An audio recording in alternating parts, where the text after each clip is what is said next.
a safe place to hide. Talk to my fucking kids. Stay back. Stay back from the door.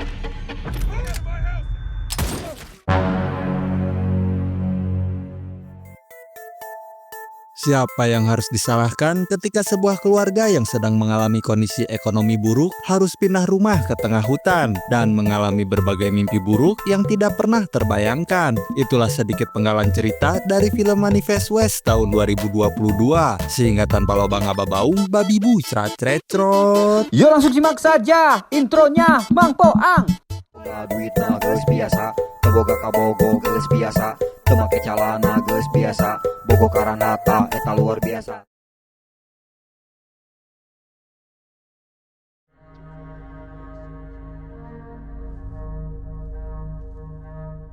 Berlatar pada tahun di mana kondisi perekonomian sedang tidak baik-baik saja, banyak masyarakat yang jatuh miskin, usahanya bangkrut, PHK massal, BBM naik, anak putus sekolah, pemerintah kota seolah tidak peduli, dan pengangguran merajalela. There was a family of pioneers. They were looking for a better life, but then they ran out of money, and they had to leave.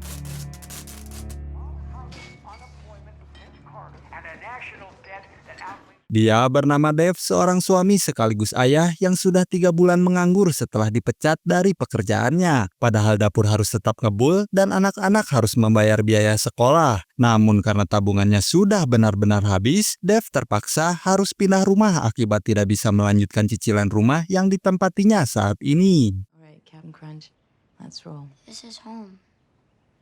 Home is where we're together. Promise?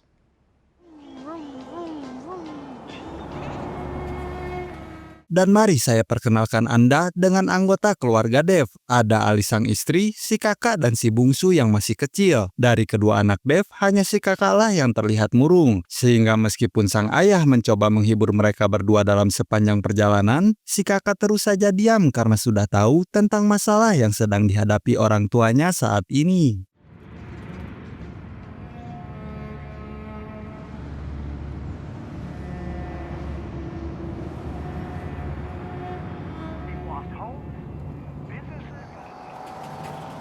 Dev dan keluarga pun mampir ke rest area untuk makan dan istirahat, di mana di sini kita akan diperlihatkan dengan bagaimana sulit dan ripuhnya kondisi keuangan mereka saat Alis mempermasalahkan kentang goreng yang harganya hanya 10.000 dan tidak ingin membayarnya karena merasa tidak memesan kentang goreng tersebut. Yeah, that's just how they do it. No, I just don't want to pay for the hash browns. Can you take it off? Dev dan keluarga pun kembali melanjutkan perjalanan hingga sampai di pegunungan yang dipenuhi pohon-pohon tinggi dan hutan belantara. Yang ketika sudah sampai di lokasi, betapa terkejutnya si kakak saat melihat sebuah rumah kayu tua yang akan menjadi tempat tinggal dia dan keluarganya. What is this place? Dan inilah barat nyata. Singkat cerita, Dev dan keluarga sudah beberapa hari tinggal di sini. Si kakak masih saja murung dan tak banyak bicara, pertanda bahwa dia tidak senang tinggal di rumah ini karena tidak ada tukang cilok yang biasa lewat depan rumahnya. Saat itulah si kakak nyeletuk bahwa dirinya dan adiknya harus pergi ke sekolah seperti anak-anak lain, di mana Alis mengatakan bahwa mereka tidak perlu sekolah lagi karena bapak dan ibu akan menjadi guru untuk mereka dan mengajari semua hal yang perlu diketahui oleh dia dan adiknya. What if you don't have to? Kids have to go to school. If you could learn about anything. I like history. Suatu hari ketika si adik sedang main di hutan belakang rumah, kita akan melihat sebuah kawat jebakan membentang tepat di depannya, yang ketika si adik tidak menyadarinya, tiba-tiba...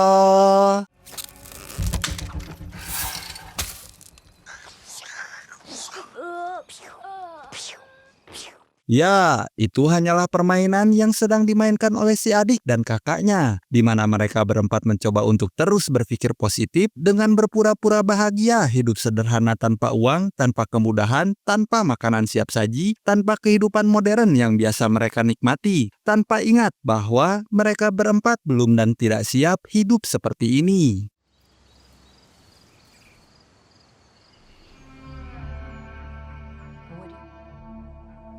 Are you okay? Better than okay. Do you think this place is good for you?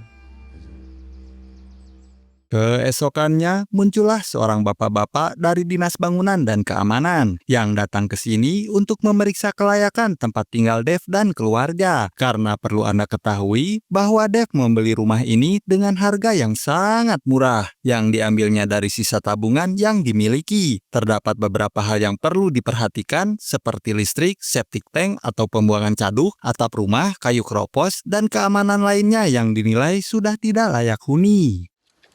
Yeah, you got a leak. County considers cross-contamination to be an... You got a winch? No. That's bullshit. Running into the county's water table. Fuck's sake. Si kakak dan adik sendiri terlihat bermain di hutan belakang rumah seperti biasa. Yang ketika si kakak sedang anteng ngusep balanak di walungan, dia tiba-tiba dikejutkan dengan menghilangnya si adik yang pergi entah kemana. Yang ternyata dia sedang mengobrol bersama pria asing yang sedang ngalah suluh di hutan ini.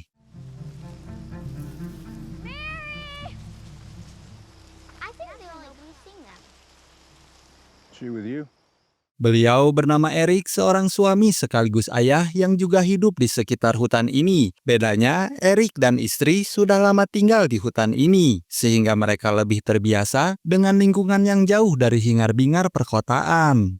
When we decided that Tampa wasn't for us. Saat itulah si bungsu melihat senapan yang dibawa Eric yang memang dia terbiasa membawanya kemanapun pergi. Karena di hutan ini masih banyak satwa liar seperti beruang dan monyet. Yang informasi tersebut cukup membuat Alice menjadi tidak nyaman. Hingga terjadilah pertengkaran di antara dirinya dan Dev ketika Alice meminta mereka untuk pindah kembali ke kota. Tetapi seperti yang kita tahu, Dev sudah tidak memiliki uang lagi untuk pindah kemanapun. Should be better in the morning.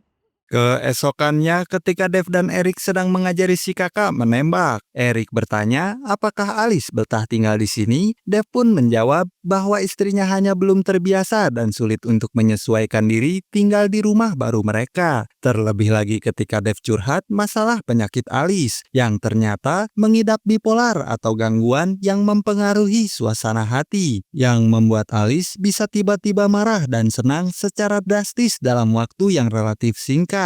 Alice is bipolar. She had an episode, and it helps for a while.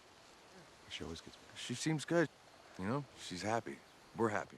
Si kakak menyadari jika ayahnya sedang butuh kerekan untuk menggali tanah septic tank, sehingga dia berinisiatif untuk meminta tolong Eric untuk meminjam bahan kerekan yang ayahnya sedang butuhkan. Do you have a winch? But I might know someone who does. Karena Eric tidak memilikinya, dia pun meminta tolong tetangga lain yang juga tinggal di sekitar hutan ini, yaitu Steve. Ini pebangusnya. Seperti Dev dan Eric, Steve juga berasal dari kota yang pindah karena masalah ekonomi. Bedanya, Steve dan Eric sudah lebih dulu pindah ke sini, sehingga mereka lebih terbiasa hidup dengan lingkungan yang serba keterbatasan ini. Mr. Danik, I can't Steve, man. All right, Steve. We're neighbors. Sementara para suami sedang menggali tanah septic tank, Alice terlihat sedang belajar menembak dengan diajari oleh istrinya Steve dan Eric, di mana si kakak sendiri sedang bermain di hutan belakang rumah bersama dengan anaknya Steve yang kebetulan seumuran dengan si kakak. Dia bernama Lana, seorang gadis yang agak sedikit jumawa dan banyak bicara. Si kakak diajak ke sebuah gubuk tua di tengah hutan yang di situ terdapat kaleng bir yang sudah lama dia simpan, di mana si kakak dipaksa untuk meminum bir tersebut yang karena dirinya menolak, Lana pun tiba-tiba menjadi marah tidak jelas. Yang ketika si kakak mencoba kabur kembali ke orang tuanya, tiba-tiba...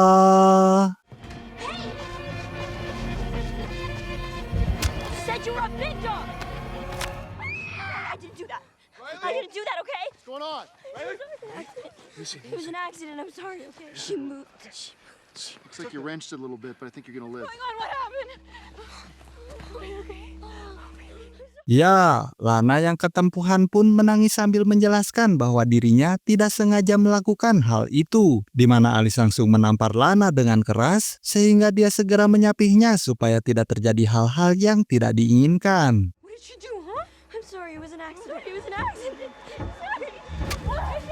My daughter, you're not. Honey. Hey, look at me. Look at me. Hey. I'm sorry. It's okay. I'm so sorry. Hey, stop crying! Riley, let's go. Beberapa hari berlalu, Dev kini harus menghadapi masalah baru ketika obat bipolar milik Alice istrinya sudah habis. Sehingga Alice mulai menunjukkan perilaku atau suasana hati yang aneh ketika dia tiba-tiba tersenyum senang dan seketika menjadi sedih pemurung. Yang hal itu tentu saja mengganggu kehidupan Dev dan keluarganya. Yang sudah mah hidup sulit gara-gara nggak ada duit, kini harus menghadapi ibu mereka yang selalu kambuh. Is Mom okay? Yeah, Should she go to a doctor? she just needs rest. She'll be good.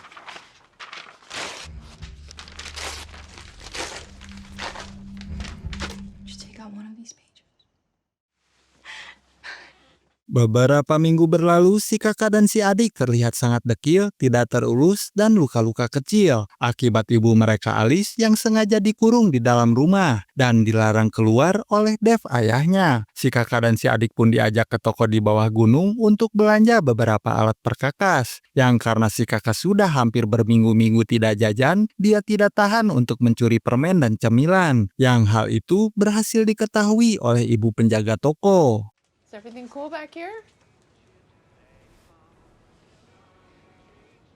Beliau tidak memarahi kakak dan si adik, justru nampak kasihan saat melihat mereka berdua sangat kotor, tidak terurus, dan nampak mengalami luka-luka kecil akibat sering bermain di hutan belakang rumah. Disitulah si ibu menganggap jika kedua orang tuanya menelantarkan anak mereka dan tidak layak mengurus mereka. Sehingga Dev segera mengajak mereka berdua pulang dan meminta si ibu untuk jangan campuri urusan keluarganya. It's okay to ask for help. The fuck do you think you're doing? Girl's in the car. Alih-alih akan bahagia hidup sederhana di pegunungan, Dev dan keluarga justru semakin hari nampak semakin tertekan dengan kondisi yang tidak berjalan baik ini. Setiap hari kerjaan Dev hanya mabuk bersama dengan Steve, sambil melampiaskan kesulitan perekonomian mereka dengan menembaki mobil bekas. Sementara untuk Alice, kondisinya nampak semakin buruk karena tidak punya biaya untuk membeli obat dan pergi memeriksakan diri ke dokter.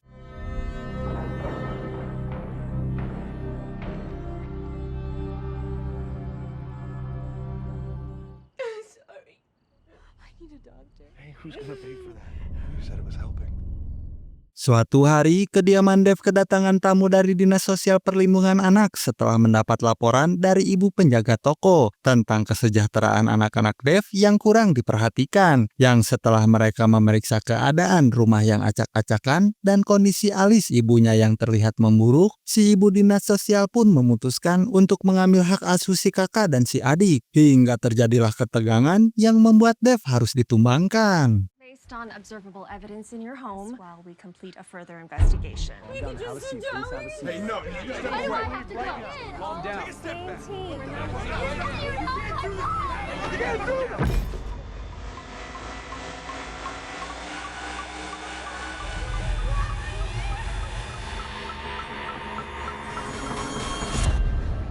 Singkat cerita, kakak dan adik pun berhasil dibawa ke kota untuk dipelihara oleh sebuah keluarga yang lebih layak. Mereka berdua mendapat pendidikan yang baik, baju bagus, dan rumah yang nyaman. Namun si kakak nampak tidak bahagia dengan ini semua. Karena faktanya, meskipun dia tidak suka tinggal di gunung, dirinya merasa lebih bahagia dan tenang ketika bersama dengan orang tuanya sendiri.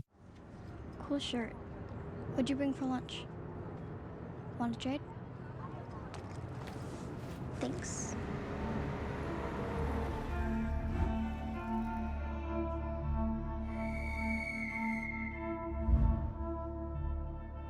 What do you think Mom and Dad are doing right now? Probably at the house. Suatu ketika saat Dev sedang turun gunung untuk menjenguk dua buah hatinya, dia nekat membawa si kakak dan adik pulang ketika si ibu dinas sosial sedang ke toilet, di mana mereka semua akhirnya bisa berkumpul kembali, meski kondisi Alice masih belum juga membaik. If you'll excuse me, I have to use the restroom. Should we wait for Lorraine? You don't need those, okay? Perfect exactly the way. Get in the car. Where's the present? Can I ride up front?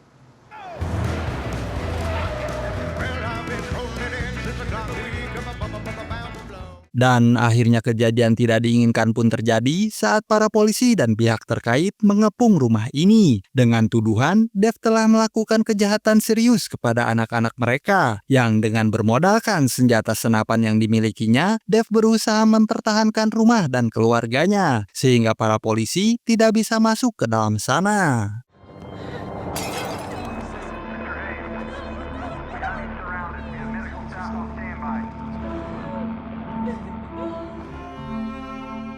Beberapa jam berlalu, para polisi pun melakukan strategi unik dengan cara menyetel musik metal dengan sangat keras agar supaya Dev dan keluarga menyerah dan mau keluar rumah. Tetapi mereka justru malah menikmatinya dengan headbang bersama tanpa merasa terganggu oleh musik metal tersebut.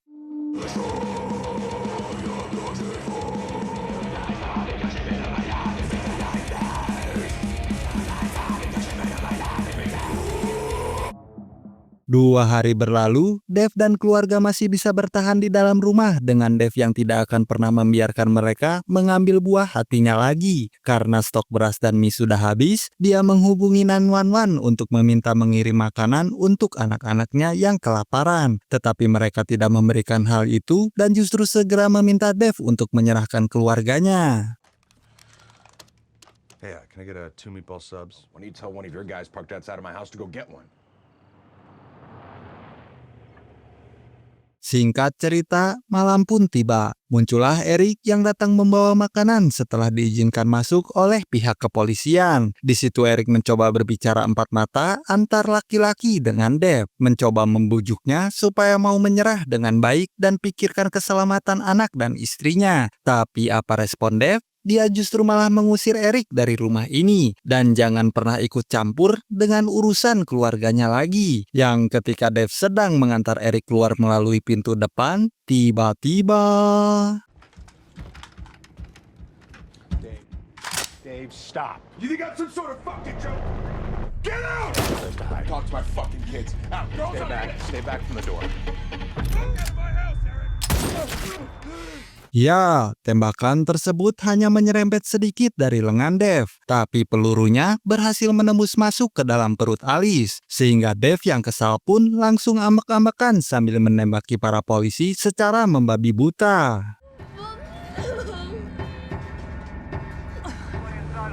You shot my wife!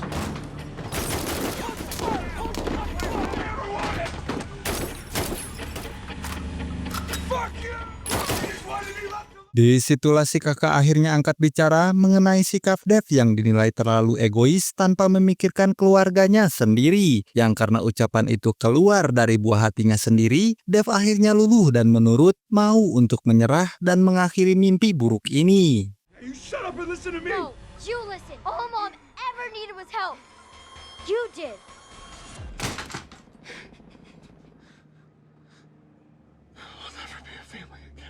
This isn't a home anymore, but this place doesn't make us a family. It never did. I'm sorry.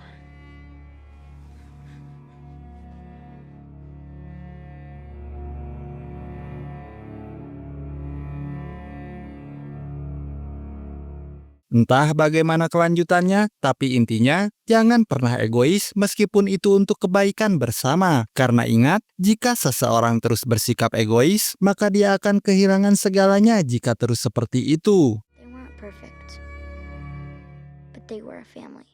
Tamat dan sampai jumpa di alur cerita film selanjutnya.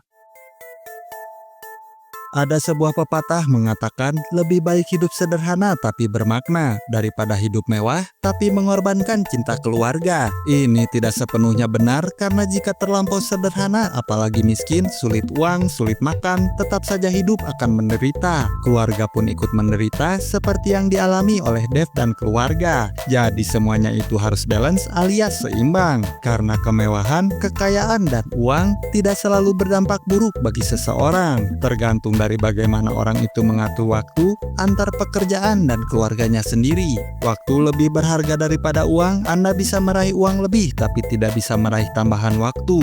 Namun ingatlah satu hal, bahwa untuk menyempurnakan ibadah, untuk membantu orang susah, untuk meningkatkan sedekah, untuk membetulkan yang salah, dan untuk modal dakwah, Anda harus punya uang dan jadi orang kaya.